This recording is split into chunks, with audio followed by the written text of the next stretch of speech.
오늘 하나님께서 우리에게 주신 말씀은 요한복음 9장 24절부터 38절의 말씀으로 감격 안에 거하라는 제목으로 하나님의 말씀을 선포합니다. 저는 그 목회를 하면서 청년부 사역을 많이 한 편인데요. 청년들의 문제는 여러 가지가 있겠지만 대표적인 것은 두 가지로 요약됩니다. 하나는 취업 문제이고 또 하나는 연애 문제입니다. 그 문제가 거의 대부분입니다. 물론 세계 평화를 위해서 걱정하고 근심하는 사람은 아직까지 만나본 적은 없습니다. 취업과 연애, 특별히 취업, 그런데 그래서 같이 이제 상담하고 기도하고 또 그가 노력하여서 취업에 성공하면 얼마나 감격하는지 모릅니다. 기뻐하고 즐거워합니다. 또 결혼할 때도 마찬가지이죠. 그런데 특별히 취업에 성공하고 나면 보통 한 3개월 정도 그는 마치 그 구름 위에 다니는 것처럼 그렇게 행복해하며 3개월 정도 지납니다. 그래서 한 6개월 후쯤 회사 다닐만 하냐고 물어보면 그냥 그래요 라고 이야기합니다. 그리고 9개월쯤 되어서 너 회사 다닐만 하냐고 물어보면 이렇게 얘기합니다. 이제 3개월만 남으면 1년 실업 고용보험 나옵니다. 3개월만 더 참아보겠습니다 라고 말합니다. 연애도 비슷합니다. 왜 그렇습니까? 처음 그 감격했던 그 기쁨은 다 어디로 가버린 것입니까? 왜 그럴까? 그 직장에 다녔을 때 다니면서 그 직장에 대해서 이제 알았기 때문입니다. 직장에서의 업무가 얼마나 만만치 않은 것인지 알게 되었고, 특별히 거기에 거하는 사람들의 약점과 단점이 보이기 시작했기 때문입니다. 그 사람에 대해서 또 그 일에 대하여 비전이 보여지지도 않습니다. 우리의 다름을 알았기 때문이죠. 처음에 감격들은 사라져가고 의무적으로 움직여질 때 그 삶은 참 건건한 마른 삶이 되고 맙니다. 신앙생활은 어떻습니까? 신앙생활도 그렇지 않습니까?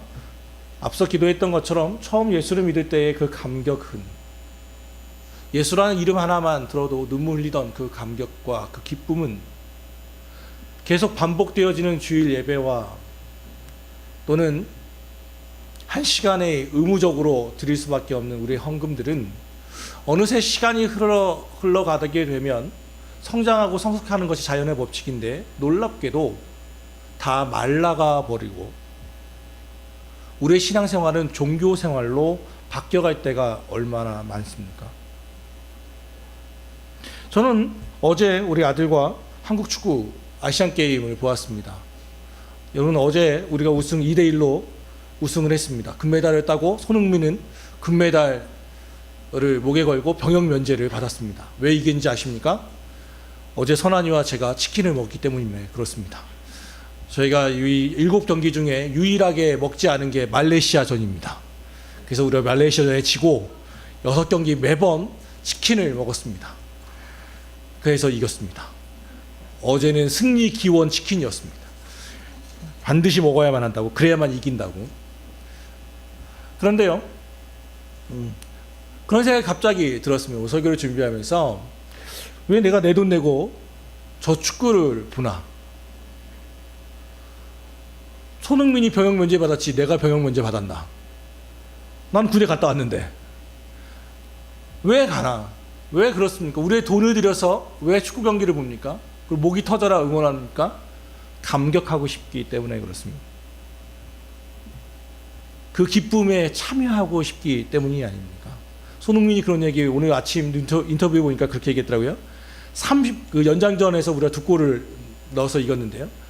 이 30분은 자기 인생에 결코 잊을 수 없는 시간이 될 거라고 그는 이야기했습니다. 제가 예언하거니와 그는 잊을 것입니다.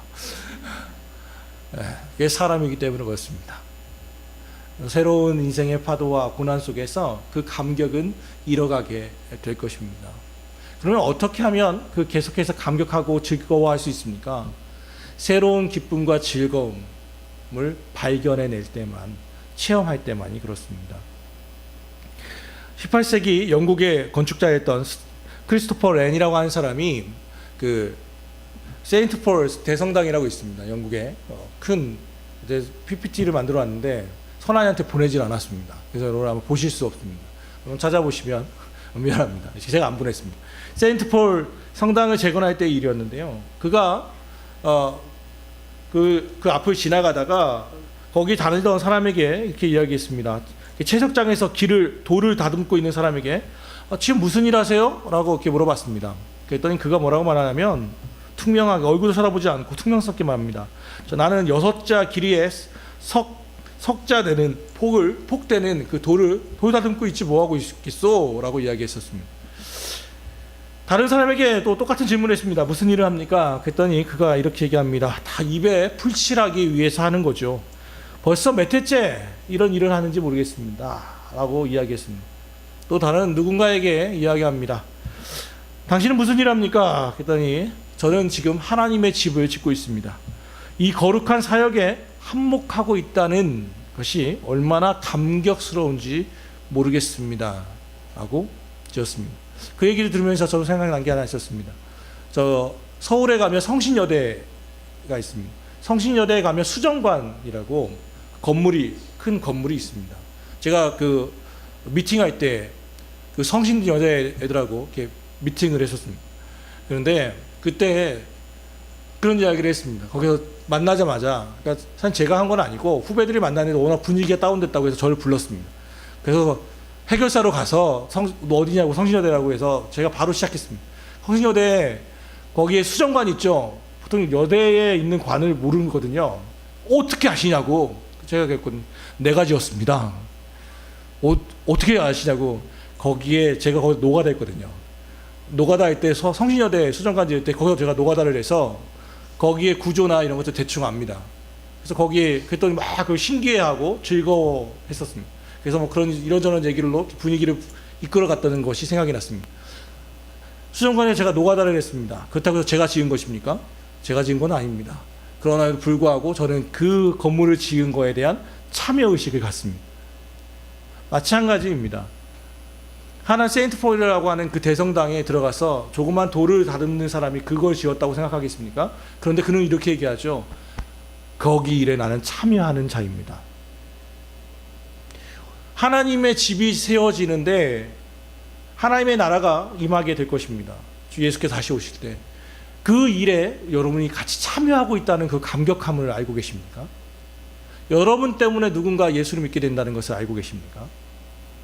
여러분의 하나의 섬김, 여러분의 한 번 드리는 그 기도에 어느 누군가가 변화된다는 것을 여러분 알고 계십니까? 우리가 지난주에 그 찬양, 그 성악가가 와서 조규진 형제가 찬양을 했죠. 그 찬양을 했을 때 그 친구가 했던 그 얘기를 저는 기억합니다. 자기가 예수 믿게 된 이유는 제가 형이거든요.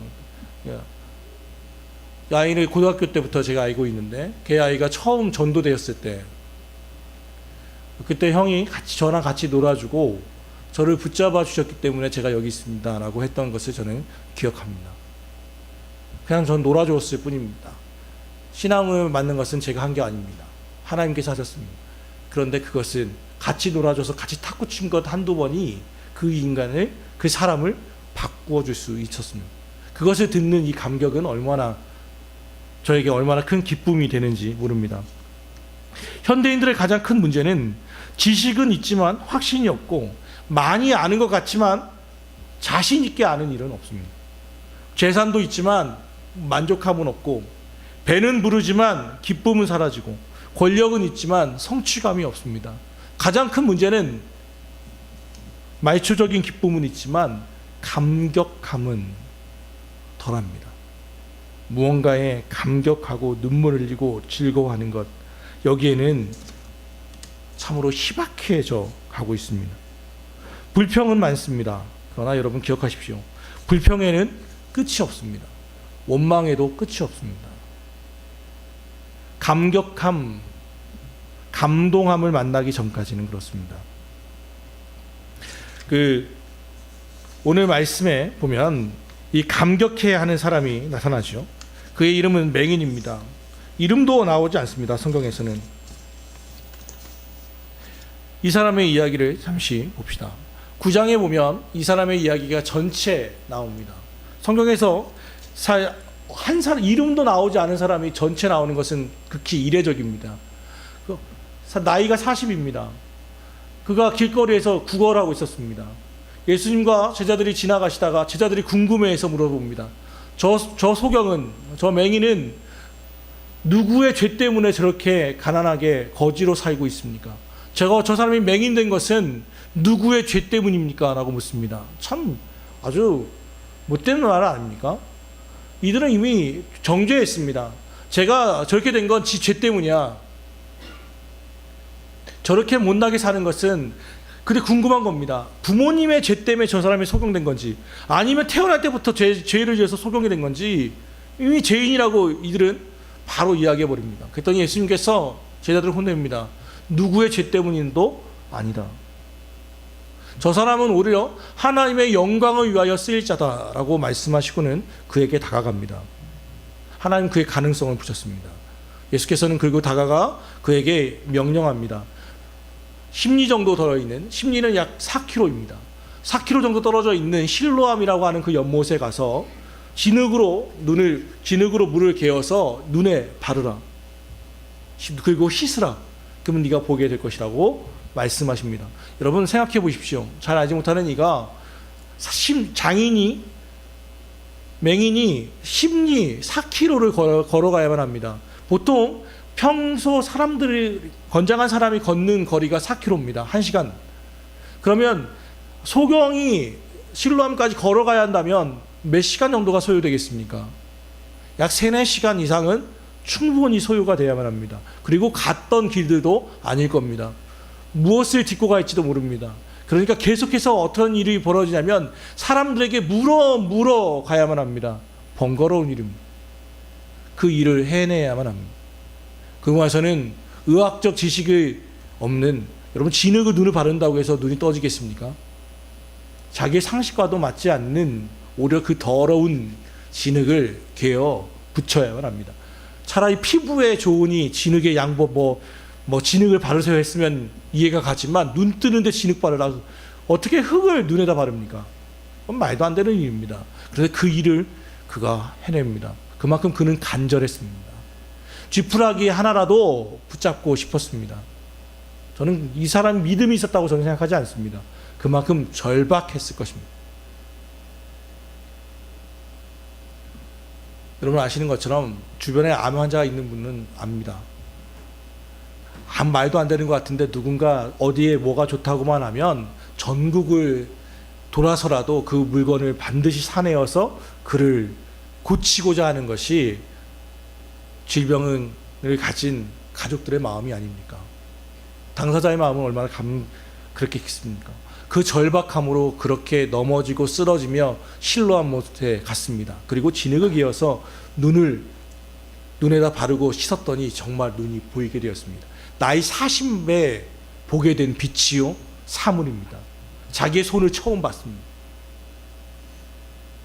그가 얼마나 감격하고 기뻐하고 즐거워했겠습니까? 그가 얼마나 소리 지르고 뛰었겠습니까? 이런 감격함과 그 기쁨이 있었을 때 그의 기쁨과 즐거움을 참여하는 자가 아무도 없었습니다. 그의 부모조차도 참여하지 못했습니다. 그 뛰고 즐거워하는 그 모습 속에서 바리새인들이 와서 그를 잡아갔습니다. 이유가 뭔지 아십니까? 안식일날 왜 눈을 뜨냐는 겁니다. 6일 동안 뜰 수 있는데, 평일 동안 하나님이 허락한 6일 동안 뜰 수 있는데 왜 굳이 안식일날 눈을 뜨고 하냐는 거죠. 그러면서 누가 눈을 뜨게 했냐고 물어봅니다. 예수입니다. 저는 예수가 눈을 뜨게 했습니다. 그는 선지자가 아니다. 안식일은 쉬라고 되어 있는데 안식일날 일을 하다니, 그 일의 내용이 뭐예요? 눈 뜨게 한 거거든요. 사람의 생명을 살렸습니다. 그에게 기쁨을 주었습니다. 즐거움을 주었습니다. 그런데 그 일을 했다고, 안식일날 일을 했다고 하는 그 율법적인 사고방식으로 바리새인들은 그들을 정죄하고 그 감격함으로부터 떨어져 버립니다. 맹인은 의아해 합니다. 이해하지 못합니다. 왜 이들은 감격하지 못하는가? 다시 그를 내보내고 그의 부모를 부릅니다. 그리고 나서 물어봅니다. 사건 조사하는 거죠. 얘 어렸을 때부터, 태어날 때부터 눈 못 본 거 맞냐? 얘가 눈 뜨게 된 경위는 무엇이냐?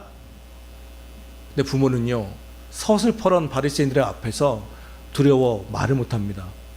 그리고 이렇게 그저 이렇게 얘기하죠. 그가 장성하였으니 그에게 물어보십시오. 왜냐하면 그들이 제일 무서워했던 건 출교였기 때문에 그렇습니다. 유대교의 사회로부터 쫓겨나 버리면 제대로 된 경제적인 생활, 정치적인 생활 아무것도 하지 못하는 공동체로부터의 쫓겨남이 무서웠기 때문에 부모는 자식이 눈을 떴음에도 불구하고 그 감격함과 그 즐거움에 참여할 수가 없었습니다. 두렵기 때문에. 그래서 겨우 하는 말이 그에게 물어보십시오. 제 아들에게 물어보시면 그가 대답 잘할 겁니다. 그래서 그를 다시 부릅니다. 그리고 오늘 본문으로 들어가는 겁니다.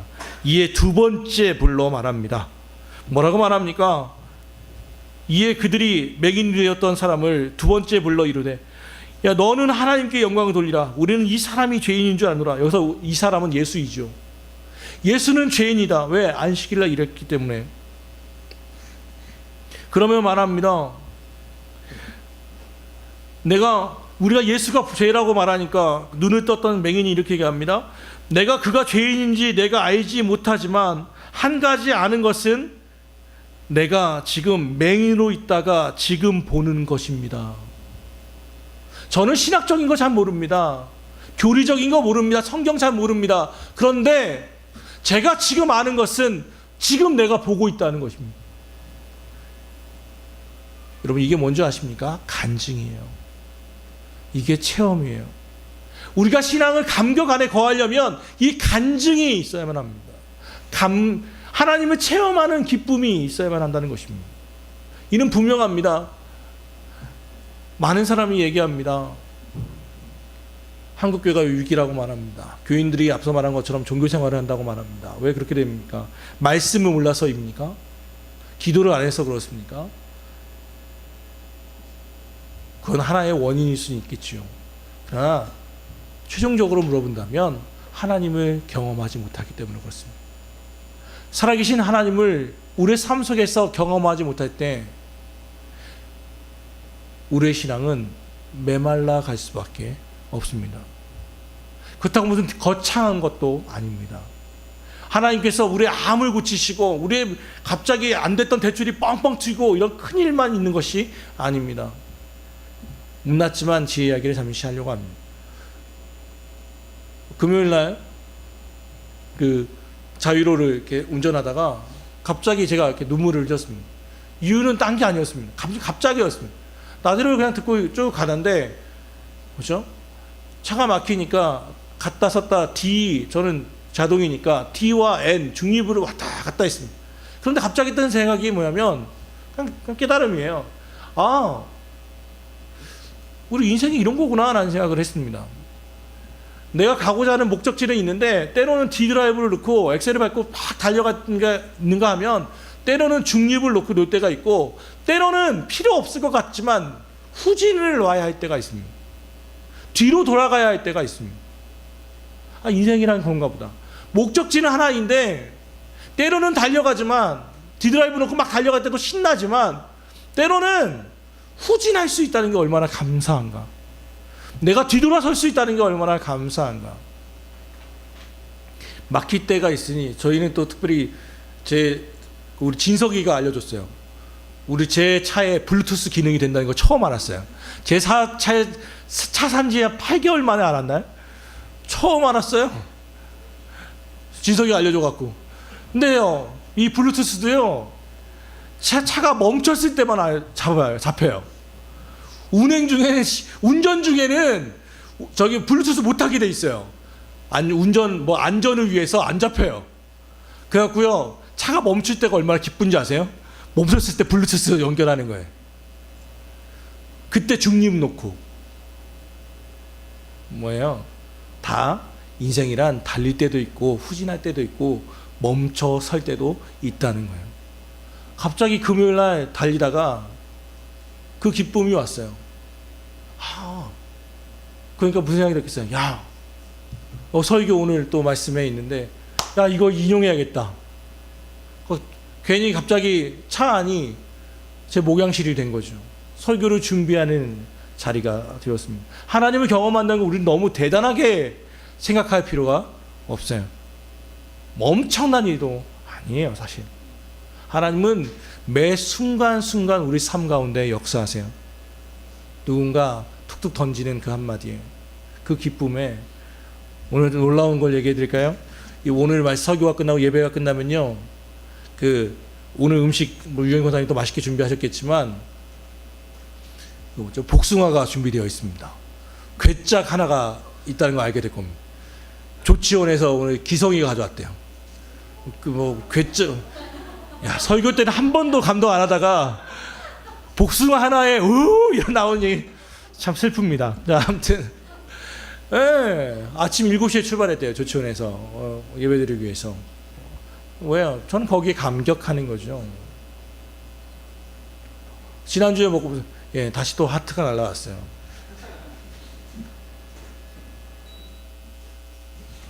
유튜브로 보시는 분들은 정말 깜짝 놀라겠어요. 갑자기 설교자 사라졌다가 없어졌다가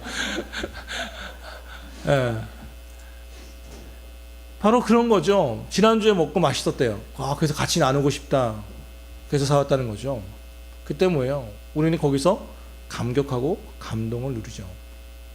별게 아니에요. 그게 맹인이 느꼈던 감동이에요. 내가 지금 보고 있습니다. 여러분, 전도할 때는 딴 게 없습니다. 다른 거 얘기해도 필요 없습니다. 내 삶을 이야기하면 됩니다. 내가 예수를 만나기 전에 이랬습니다. 그런데 예수를 만나고 나서는 제 삶이 이렇게 되었습니다. 그러니 당신도 예수를 믿으십시오. 내 삶이 간증이 있을 때만이 움직여집니다. 기계적일 때는 절대 그렇지 않습니다. 내 안에 흘러나오는 기쁨이 있을 때만이 우리는 전도할 수 있음을 압니다. 오늘 맹인은 그렇게 이야기합니다. 내가 지금 보고 있습니다. 그랬더니 그 사람들이 욕하여 이르되, 욕해버립니다. 너는 그의 제자이나, 그는 역시 예수이죠. 너는 예수의 제자이지만 우리는 모세의 제자라. 하나님이 모세에게는 말씀하신 줄을 우리가 알거니와 이 사람은 어디서 왔는지 알지 못하노라. 그 사람이 이제 대답하여 이르되, 이상하다. 이 사람이 내 눈을 뜨게 하였을 때 당신들은 그가 어디서 왔는지 알지 못합니까? 하나님의 죄인의 말을 듣지 아니하고 경건하여 그의 뜻대로 행하는 자의 말을 들으시는지를 우리가 압니다. 창세 이후로 맹인으로 난 자의 눈을 뜨게 하였다 함을 듣지 못하였으니 이 사람이 하나님께로부터 오지 아니하였으면 아무 일도 할 수 없었을 것입니다. 전직 거지의 이야기입니다. 이게 무슨 대단한 신학적 교리가 있습니까? 없어요. 자기는 자기 상식을 그냥 이야기합니다. 근데 그 사람이 죄인인데 어떻게 나를 눈을 뜨게 했을까요? 그러면 이 능력은 하나님부터 오지 않았으면 내가 어떻게 눈을 뜨게 된 겁니까? 창세기부터 지금까지 맹인의 눈을 뜨게 한 자가 아무도 없었는데 나는 지금 눈을 뜨고 있는데 그러면 이것은 어떻게 된 겁니까? 마치 다 아는 것처럼 말하는 당신이여 대답해 보십시오. 그랬더니 뭐예요? 말문이 막힐 때 제일 하는 말이 욕하고 쫓는 거예요. 그래서 쫓겨나는 거예요. 그가 쫓겨났다는 말을 듣고 예수께서 그를 불러옵니다. 그리고 이야기하죠. 네가 이제 메시아를 만나겠느냐, 나를 믿겠느냐라고 말하고 당신이 메시아인 것을 그에게 나타내 보여주십니다. 그 경험이, 눈을 뜨게 했던 그 체험이 그냥 체험으로 그치지 않고 예수님을 따르고 예수님이 진짜 누구인지를 알게 되는 경험으로 나아가게 됩니다. 경험이 발전해 간다는 것입니다. 우리는 한 번 예수를 믿으면 그게 끝인 줄 압니다. 왕년의 신앙으로 살아가는 이가 너무 많습니다. 제가 종종 그 청년부 담당에 있었으니까 장로님들에게 특강을 부탁할 때가 있습니다. 좀 특강 좀 해주십시오. 그럼 장로님들이 어렵게 와서 특강하실 때 하신 말씀이 뭐냐면, 내가 청년 때 하면서 내가 삼각산 기도원에서 몇 시간을 막 기도했는데 예수님을 물같이 만나고, 근데 지금 이야기는 없습니다. 청년 때 그랬어. 내가 니네 말 할 때 그 뒤에가 없어요. 죄송하지만 그 경험은, 그 체험은 너무도 놀라운 것이지만, 좋은 것이지만 건강한 것은 아닙니다. 그랬었는데 지금 나는 이번 주에 나는 내 삶 속에서 주님은 이라고 하는 간증이 계속해서 발전해 가야만 합니다. 하나님이 깨닫게 해주셔야만 하고 그것에 대하여 사모해야만 합니다. 맹인은 그렇게 하였고 예수를 만나게 되었고 그의 제자가 되었습니다. 우리 교회 역사에 최권능이라고 하는 목사님이 있습니다. 최권능 목사 이름 잘 모르지요. 근데 이 얘기를 하면 그분이 누군지 압니다. 예수천국, 부신지옥 만드신 분이십니다. 브랜드입니다. 원래 본명은 최봉석이라고 하는 자입니다. 그의 아버지가 지금으로 말하면 세무소장이었는데 아관이었죠. 중인이었는데 평양감사에게 대들었다가 그 감사가 하라고 하는 일을 했는데 그 일을 거부했습니다. 옳지 않은 일이라. 그래서 현감과 이 아관이 붙었는데 그 신분의 차가 때문에 그러다가 아버지가 그에게 맞을 위기가 처했을 때 최봉석이 검사를 팼습니다. 그래서 유배당해가지고 삭주라고 하는 곳에 유배당해서 살았습니다. 허랑방탕했고 술 마시기를 좋아했던 자입니다.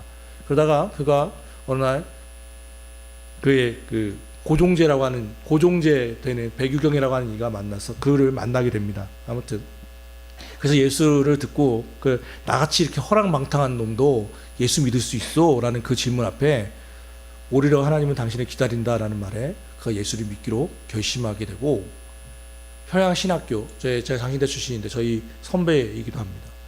그가 예수를 이제 믿습니다. 일제시대죠. 이 사람이 얼마나 예수를 감격스럽게 믿었는지 맨날 예수천국 불신지옥 이 소리만 계속해서 질렀습니다. 얼마나 크게 질렀는지 하루는 일본군 연대장이 지나가는데 말 타고 지나가는데 거기다가 예수천국 불신지옥 했다가 말이 놀래가지고 히 놀라는 바람에 연대장이 거기서 떨어지고 말았습니다. 그래서 잡혀가서 매를 맞기 시작했죠. 매를 맞을 때 때릴 때마다 그가 얘기합니다. 예수천국 불신지옥 더 세게 때리면 더 세게 외칩니다. 하도 기가 막혀서 그에게 묻습니다. 너 왜 예수천국 불신지옥이라고 말밖에 안 하냐? 그랬더니 내 안에는 머리부터 발끝까지 예수로 가득 차서 나는 건들면 예수천국 불신지옥밖에 안 나온다 라고 이야기했다는 일화가 있습니다. 실제로 그가 나중에 신사참배를 거부하고 투옥돼서 1944년에 돌아가시는데 그때까지 그의 이야기는 예수천국 불신지옥밖에 없습니다. 이분의 좀 재밌는 일화가 하나 있는데요. 우리 장신대 평양신학교 출신이라고 했잖아요. 하도 많이 전도를 많이 해가지고요 공부를 안 했어요. 갖고 3번 낙제했어요. 3번째 낙제를 이 교수회의에 의해서 다시 또 그때는 전도사라고 안 하고 조사라고 했거든요. 이 최조사가 하도 전도는 정말 열심히 하는데 이 공부를 안 하니까 교수회의에서 다시 3번째 낙제로 결정이 된 거예요. 3번째. 이 얘기를 또 들었어요. 그랬더니 교수회의 하는 자리에 이 최권능 조사가 찾아갑니다. 그 가서는 갑자기 교수님들 같이 기도합시다 라고 말하는 거죠. 뭐 기도하는데 어떻게 합니까? 교수들도 다 같이 이제 기도하는 겁니다. 기도의 제목이 이런 거예요. 하나님 아버지, 저 같은 미물이 예수님을 믿고 신학교에 와서 공부도 하게 하시니 감사합니다. 그런데 이번에도 또 낙제가 되어 졸업을 못했습니다. 저는 기도하고 전도하는 일에 바빠서 공부 못하고 3번째로 낙제를 했습니다. 그러니 어느 세월에 목사가 되겠습니까? 여기 많으신 교수님들의 마음을 감동시키셔서 저에게도 졸업장을 주시어 목사가 될 수 있는 길을 열어주시기 바랍니다. 예수님의 이름으로 기도합니다. 그랬더니 교수가 또 뭐라고 말합니까? 우리 습관적으로 예수님의 이름으로 기도합니다. 다 같이 아멘 했습니다. 그랬더니 그 자리에 상석에 있는 마포 3열 우리 장신대 초대 교장이십니다. 마포 외국인이세요. 근데 우리 교회하셔서 마포 3열이라고 하시는데 그분에게 찾아갑니다. 교수 그렇게 기도하고 나서 교장에게 찾아가서 말합니다. 교장 선생님 감사합니다. 저를 이렇게 사랑해 주셔서 오늘 저를 이렇게 졸업시켜 주시니 감사합니다 말합니다. 그때 갑자기 얘기하죠. 뭐 뜬금없는 소리냐고. 그랬더니 이렇게 얘기하죠. 교장 선생님 좀 전에 제가 졸업장을 주시어 목사가 될 수 있는 길을 열어주시기 바랍니다. 예수님의 이름으로 기도합니다 라고 할 때 아멘 하셨습니까? 안 했습니까? 하게야 했지. 그러면 우리가 구할 때 뭐라고 가르칩니까? 기도는 받은 줄 알고 기도하는 겁니까? 받고 기도하는 겁니까? 감사하는 겁니까? 받은 줄 알고 믿고 기도하는 거지. 그럼 저는 졸업을 하는 겁니까? 못 하는 겁니까? 그래서 교장이 그때 교수들이 막 얘기할 때 마부삼년 목사님 참 대단하신 거죠. 갑자기 그가 이렇게 얘기합니다. 하나님은 구하는 이에게 주십니다. 맞습니다. 최조사는 우리 신학교육에 보탬이 되는 학교 생활을 해주셨습니다. 우리가 눈이 어두웠던 겁니다. 방금 하나님은 나에게도 총명을 주셨습니다 하고 그의 졸업을 허락합니다. 그래서 그렇게 목사 안수를 받습니다. 이 방법 다 쓰지 마시기 바랍니다. 또 갑자기 또 이것도 잘못 박아가지고 사장님 월급을 올려주시지 믿습니다가 마음에 하고 또 갑자기 또 청구하시거나 학점 안 나온다고 교수께 찾아가지 마시기 바랍니다. 이분에게만 했던 겁니다.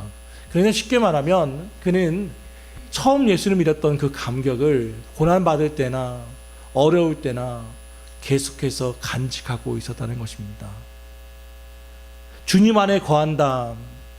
우리 방금 이제 봉헌송으로 나의 안에 거하라를 부르겠지만 주님 안에 거한다는 게 뭘까를 생각할 때 다른 말, 주님의 영광 안에 거한다, 찬양 가운데 거한다. 말은 우리 거한다는 말을 많이 쓰는데 그 말이 다른 표현으로 할 수 있는 게 무엇일까? 감격 안에 거하는 것이 아닐까? 주님 안에 거한다는 것은 주님을 믿는 그 기쁨 안에 거하는 것이 아닙니까? 주님이 믿는 주님이 내 하나님이라는 그 감격 안에 거할 때 우리의 삶에 의미가 있지 않습니까? 부모가 아이들에게 구하는 것은 단 하나입니다.